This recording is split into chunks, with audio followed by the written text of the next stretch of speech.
Sathanda ukubingelela abalandeli be-Channel Sisichaza Amaphupho kaMama Ngohlengi weSibongo Wambotho-ke. Namhlanje nesifiso sokuthi nje ngeke ngichaze ukufika kwenyoka ehlaza ekhaya mase iba sethoyilethe hlampe ingangeni endlini, uyabona?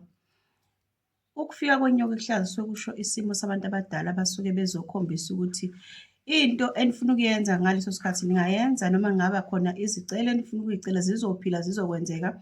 Futhi basuke belethwe nje ukuthi kuzoba nempilo ekhaya, bade begula, bade beney'nkinga, bazophila. Futhi uma ngabe kade nihlushwa izimo zokuthi imali iyanihlupha, noma leyo nkinga esuke ikhona ngaleso sikhathi, basuke bekhombisa ukuthi cha, kuzokwehla lokho. Mase kuba khona isiqalo esisha sempilo, ukwazi ukuthi izinto eniy'funayo mase ziyenzeka ekhaya lenu, uyabona? Kuningi-ke abasuke bekuphethe. Kwesinye isikhathi-ke bothi uma uyibona kanjalo, kube khona phela okwenzayo laphaya emsamu. Mhlampe ungazicelela ngalokho ongacela ngakho, uwenza inkukhu eshoyo ukuthi hawu siyacela bobani bani bani, siyanibona nifikile lapha ekhaya.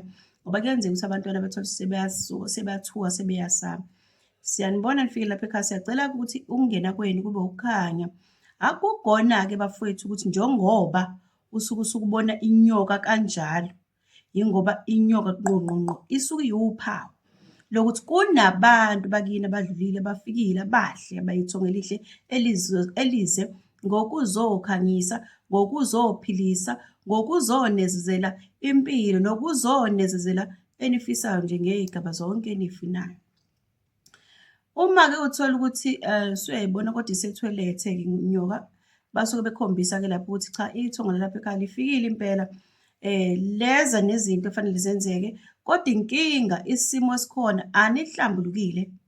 Kungahlambuluki kukhona okwenza ukuthi izinto lena eney'fisayo ziphelele phansi.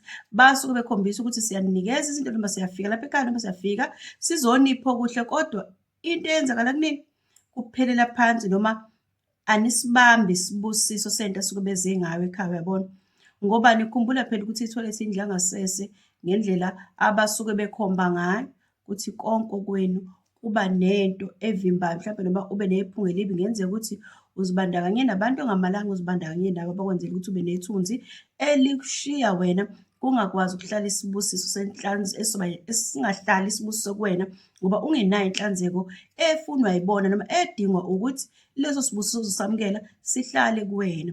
Nephunga elisuke lingafunakali, noma kunephunga elisuke lilibi elingafunakali ekhaya. Uthola ukuthi-ke umnikazi wenu noma inyoka lehlaza isifika-ke isikhomba ithoyilethi ukuthi ngokokuhlaza cha, siyafika siniphe izinto, kodwa izinto ziphelela phansi ngoba akuhlambulukile ekhaya. Noma abafana noma amantombazane enza isimo sokungcolisa isimo sekhaya noma ukungcolisa ekhaya. Uthole ukuthi hhayi-ke izinto seziwela phansi, uyabona? Ubokwenza kanjena-ke ngane yakwethu, uma isimo lesenyoka sizithatha sizibeka laphaya, kungenzeka futhi ukuthi abanye basuke bephatha umuthi omubi oyiphunga elimbi kubantu abangasekho abasuke beze ngokukhanya, noma basuke beze ngezinto abasuke bezoninika zona. Ubokwenza kanje mfowethu, sihlambululeni, uyabona? Ubohlambuluka nje. Inkinga-ke abantu bacabanga ngey'ndlela ey'hlukene, kodwa nje uma niy'bona ukuthi ihlahla lifike basuke benilethela isibusiso, zihlambululeni, hlambulule nekhaya, bekwazi ukuthi befike bengene ngqo endlini, uyabona? Kuyenzeka futhi ukuthi ney'ngane zakwethu kusuke kukhona umuntu osuke yena qobo lwakhe ezintweni nina eninikeza zona ekhaya, uthola ukuthi uyakwazi ukuy'phendula zinganisebenzeli nina.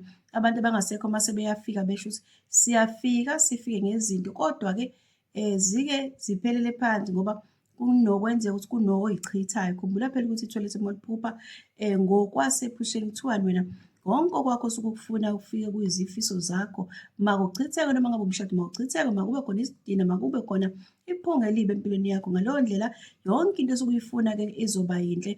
Basuke bekhomba ukuthi ike ishabalale phansi noma iphelele phansi noma siwele phansi, uyabona? Kungabi kusabe kusenzeka kusekadlula. Uboy'hlambulula, ubohlala uhlale uhlambuluke nje. Kube khona ukuzigeza, kube khona indlela yokuthi ungathatha ngisho isiqhunga ugeze ngaso, noma nithatha umlotha nigeze ngawo, noma ngabe nithatha inkukhu niphumele ngaphandle uzigeze mfowethu, ukuze uzohlala uhlambulukile. uzigade. Uma-ke wayibona nje inyoka ehlaza ihlala ifike bese ethoyilethi, cha ngokulula ngaze ngikande, bakukhombisa ukuthi bayafika ekhaya banilethele isibusiso sempilo engakwazi ukuziphilisa ngazo. Kodwa kunabantu abathize abasuke bengakuhlambulukele lokho noma bengahlambulukile ekhaya ngaleso sikhathi benze izinto. Ziningi-ke izinto ezenziwa abantu bafowethu. Zibandakanya nabantu abasuke benengelosi engcolileyo, kuhlanganisela kwenhlanganisela yemimoya engcolileyo ngokuzibandakanya ngokuthi nimbathe nabantu abathize abangaziphethe ngendlela afanele baziphethe ngayo, okwenza ukuthi wena usale ney'thunzi. Noma ngabe mhlawumbe kuthiwa omunye waba nomntwana onjanjanjani owakwazi ukuthi wena usuyathinta lapho, usuyafika lapho, usuyambatha. Mbatha into ongahlangene nayo. Noma kunokwenzeka ukuthi uhlanganise ulethe umuntu ethize egcekeni owenza ukuthi kuphenduke ingilosi ingabe isahlambuluka. Izinto ey'kanjalo zigadeni ngoba ziyakwenza ukuthi izinto oy'funayo mase zingenzeki. Kanti vele phela nina engenza ukuthi ngixoxele mina, isibusiso sihamba nesiqalekiso siyabanga, uyabona? Kuke kuthi ngesikhathi izinto zakho seyizokulungela, uvele wena noma mhlampe vele omunye ay'thole esevele esezwana nomuntu ongcolileyo, uthole ukuthi leso sibusiso siwela phansi noma sesibanjwa yiloyo muntu. Ikhona into ekanjalo. Bhekani-ke bafowethu, inyoka nje ifika kanjalo ekhaya, kwazi ukuthi unenkinga enjengaleyo udinga ukuthi uyihlambulule. Ngiyabonga.